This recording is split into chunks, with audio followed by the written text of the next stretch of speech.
we're going to do 3 snippets, and very quickly, if you could explain what's going on in these snippets. We won't necessarily be able to hear them, but in post, we might be able to show a little bit. So real quick, this is from Chapter 4, Elemental Fire. And I'll ask you what's going on afterwards. Thank you for So right now, when I fell. Goodbye, love. we're watching the dwarves blow out the candles. Thank You you. can kind of see the rain. So cute. Oh.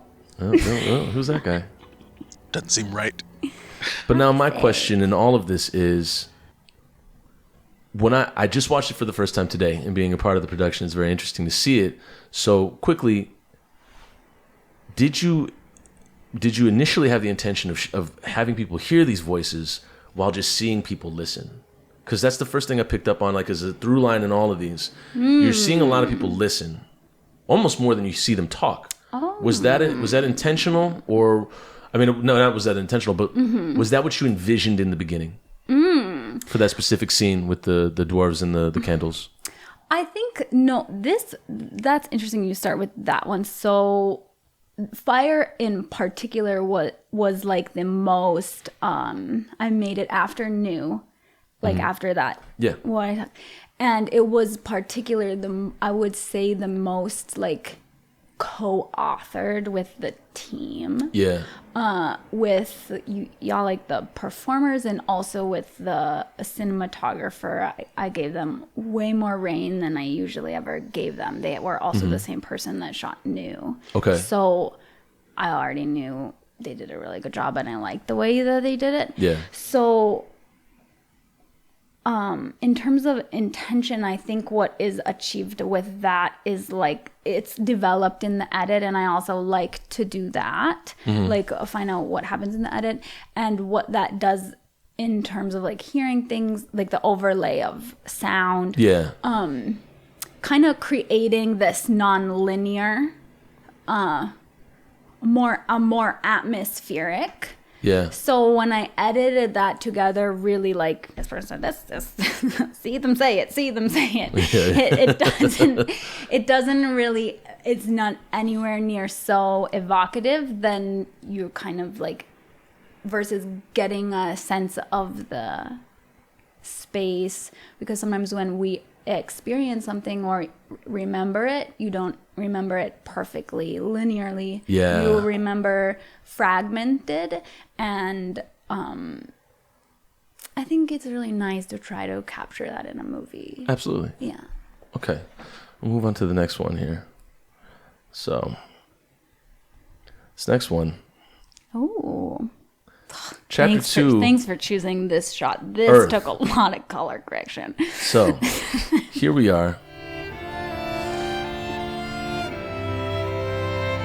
What are you doing? And then we have her say, "What are you doing?"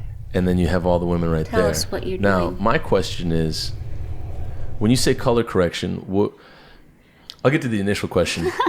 When you show this, and we talked about this before, when you show this in film festivals, do people usually laugh when she says, "What are you doing?"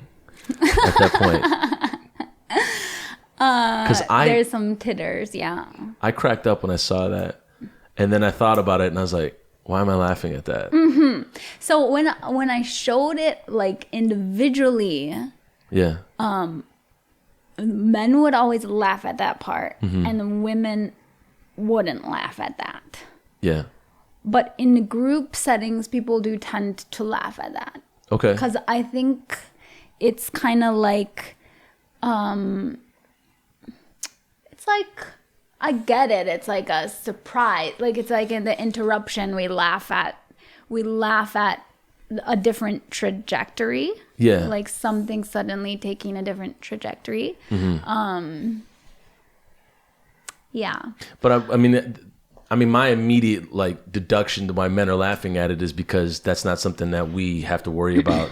Somebody creeping up on us and touching us. Well, I also think that it is a way to divide yourself from the character of the prince. Yeah. So when you laugh at him, it's kind of like, haha, idiot. I won't do that. That's not me. Well, in our limbic, There's like an aspect that's just even in a gentle way. Yeah, it's just kind of like a way to create some separation there. yeah, which I would assume that as men, we want to believe that we're separate from that behavior, or that we're above it. That's not me. I don't do that. And then when you get down to it, it's the idea of, well, when you look at the amount of sexual assault and rape that occurs in the world, I mean, it's by and large by men. So, and then I also think I reflected on this idea doing theater on like intervention, educational based theater, and talking about sexual assault. One guy came up to me and said, yeah, people were laughing a lot throughout the scene, you know, when you're talking about something very dangerous and really personal. And I said, why do you think that is? And he said, well, in our limbic systems, if we need to escape, we either we laugh because we want to de-present from the situation. And I've always thought about that, especially when that happened there. I'm like, oh, I'm trying to escape the situation. I'm so uncomfortable. I'm trying to fly away. Yeah, I mean, yeah, I think we know laughter is a response to discomfort. Yeah, for sure. Yeah. Does that disturb you at all to have audiences laugh at that part? No, I think there usually has been like when in a group audience, it also has largely shown to like non-male audiences. Yeah. So depending on the context, if it was a festival that I had to, or say was in a panel of films that was already like deeply misogynistic and like oblivious and careless, and it played in that context and people were laughing, I think that would be disturbing. But there's also an aspect of it like as not male people, like there's kind of like a catharsis to it. Yeah. Okay. So I think there's a catharsis to the laughing too. Like, because you could be getting this set up as this is something heavy, or whatever reason do we have to watch. Yeah. God damn. Yeah. So then there's kind of like there's a relief to it. Yeah. And I could feel that in the audience. Like there's the relief of like men getting to laugh at it, but then there's also just the relief of like the character getting interrupted and getting held to asked what he's doing. So the relief is like kind of in the audience in an interesting way. Mm-hmm. Yeah. Okay. And then last clip from Chapter 3, Elemental. Now, this shot, not that one.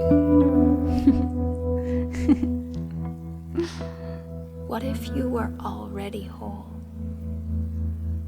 Without any changes and without anybody else. Voiceover after. Okay. Was that Finn VFX or was that practical? What was that? You asked that. What was it? I built that out of a yoga mat. What? You built a fin out of a yoga mat. Okay. And that was me flipping. I was floundering in the water for like half an hour. Because like Erin was way too cold if you saw so that was Lake Superior, and it was like the end of October. That was in Lake Superior at the end of October, and you're still alive.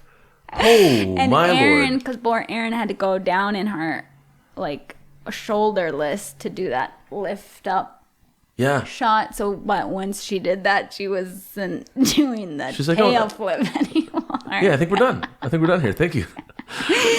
So I think I made her forgive me a little bit since I was the one who did the tail flip, and then we were both breathing. Yeah.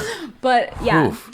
Tim carried me out there, and we chose the spot, and then he carried me out there, and we could see it on the monitors. We knew we were in the right spot, and then he went back to shore, and then I floundered in the water trying to flip my tail because it wasn't the best built thing. It was like a yoga mat and tail flippers, so water would kind of get in from the top, and then it's hard to maneuver it. It looked great, but though. that one, perfect. Nailed it.